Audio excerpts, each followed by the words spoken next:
the power out? I'm not sure. But are we good? It's about to send. It's sending right now. Okay. So it's gonna come on any second. Okay. No. We're good? Okay. So, sorry, somehow there was a technical difficulty, but we're jumping back in. So, again, a lot of them wanted to go straight to Jerusalem. Peter Bartholomew said, God gave me a vision. We cannot win unless we first go to Acre. And the commanders are like, are you out of your mind? Everybody's like, no, he had a vision. He was right last time. You know, we need to go to Acre. And the commanders are like, no. And then Peter's like, listen, you guys don't trust me now? I'll tell you how we'll settle this.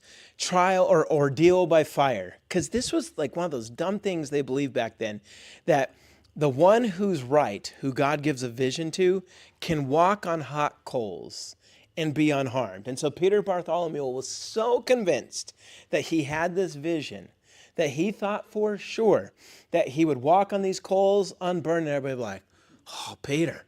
You know, and then they would go and attack Acre. He walks on the hot coals, his feet catch on fire, he falls down and burns and dies of his wounds. Okay? And so the military commanders were very pleased. Like, all right, we don't have to worry about this idiot. You know, yeah, they were happy with what happened in Antioch, but this guy's visions were not very strategic. And so the decision was settled. Peter died, we go to Jerusalem. And so just a couple pictures of the ordeal by fire. You know, here's a painting of him walking through the fire and then him dying in it. Unfortunately, I put Dwight Schrute also walking on in the office when he walks on Michael's coals of fire, and then he falls down and starts burning as well. If this was PowerPoint, this was a GIF. It'd be showing him walk on it and start falling. But Pro Presenter doesn't know how to run a GIF, apparently. But yeah, Peter Bartholomew died, and it's just very interesting that the same, pretty much walking on the coals and falling down and burning. It's what happened in an Office episode. Pretty funny. So, Siege of Jerusalem. The hilly geography of Jerusalem, and now that I've been there, I could tell you, yeah, it is hilly. You're standing on the Mount of Olives, then there's the Kidron Valley, and then it's just a hill back up into Jerusalem where you then end up on the Temple Mount, which is the high point. It's a very hilly area. And then all around it, between there and Bethlehem, a lot of hills. So Jerusalem is an easy place to defend as a fortress, hence Mount Zion. And a certain hermit, so, you know, Peter Bartholomew's death didn't, you know, cause these hermits to shut up at all. So a hermit's like, if we attack the city on a certain day, certain hour, victory will be guaranteed. They listened and the attack failed. And then another hermit's like, no, we have to walk around the city barefoot and blow trumpets. And by this point, you know, the commanders are like, we're not doing that. But then some people took their boots off and did it. And it did not help them win. So again, these hermits just don't know what they're talking about, but they are funny. Jerusalem was taken through a normal siege. It's going to take 6 weeks. It's going to be a tough fight. They're going to use ladders, grappling hooks, all the stuff you've seen in the Lord of the Rings movies, you know, when they're attacking a fort, same type of thing. Same thing in Kingdom of Heaven, that movie. They're going to use catapults. And it's going to be an interesting siege. Now, one thing, they do use a new development called, you know how they have these towers, these siege towers, where it'd have a lot of soldiers in them. The orcs used the same thing in Lord of the Rings. And you'd push that towards the wall, and then a ramp opens up and lands in the archer's window. Because these castles, they had, you know, you would have, I guess, stone, and then this little rectangle area where archers could shoot, and then other stones, right? So that's where they could hide behind, so they could dodge your arrows, but then they could shoot from there. And so the idea of the siege tower is push it right up to one of those gaps and drop the ramp.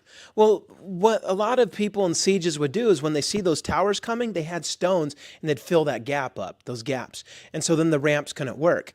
And so these crusaders put wheels on the towers that could move laterally. And so they would push up and get real close to it. And then these guys would put the stones up in the little gap saying, haha. And they're like, now to the right. And then it would go right to the next gap and then drop the ramp and they'd get in. And so it was a genius little creative innovation. And they were able to breach the walls on a lot of different places all at once. They got inside the city, opened the gates, and it was a bloodbath. They did kill every Muslim and Jew that was in Jerusalem. Slaughtered them all. So again, is there use in bello, justice in war? No, the Crusaders were not following just war tradition as they should have. After they took Jerusalem, they're like, let's go take Bethlehem. That's where Jesus was born, and it only took 100 of them to conquer Bethlehem. So that is the end of the First Crusade. They succeeded. They took Jerusalem. And so the military results of the First Crusade were the restoration of Western Asia Minor to Byzantine rule. They did give it to the emperor. And then you had the establishment of 4 independent Crusader states in Syria and Palestine. And so, you know, it's kind of hard to see with this bulb, but those looking online could see it just fine. So pretty much you have the 4 states, Crusader states, were the county of Edessa, the Principality of Antioch, the county of Tripolis, and then the most important, the crown jewel, the Kingdom of Jerusalem, which was nicknamed the Kingdom of Heaven, hence the title of that movie with Orlando Bloom in it. Talking about this totally makes me want to watch that movie. I'm going to. But anyhow, so these these were called Latin kingdoms because their rulers belonged to the Latin-speaking Catholic Church, not the Eastern Church. And the creation of these Latin Crusader states, it only made the split between East and West worse.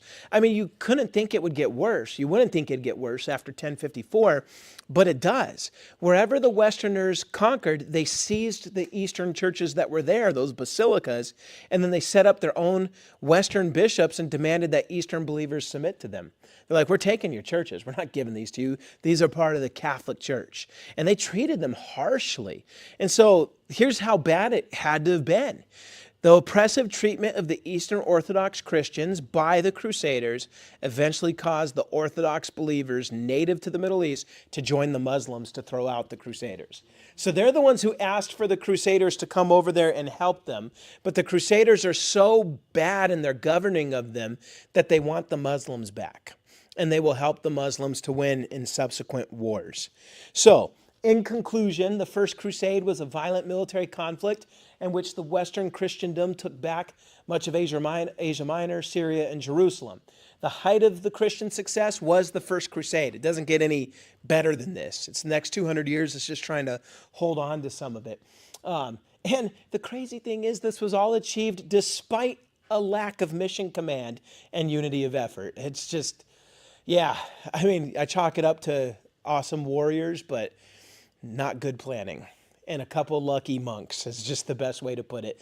And one that was barbecued. But anyhow, by the measurement of just war, it is very questionable whether or not the Crusades were justified.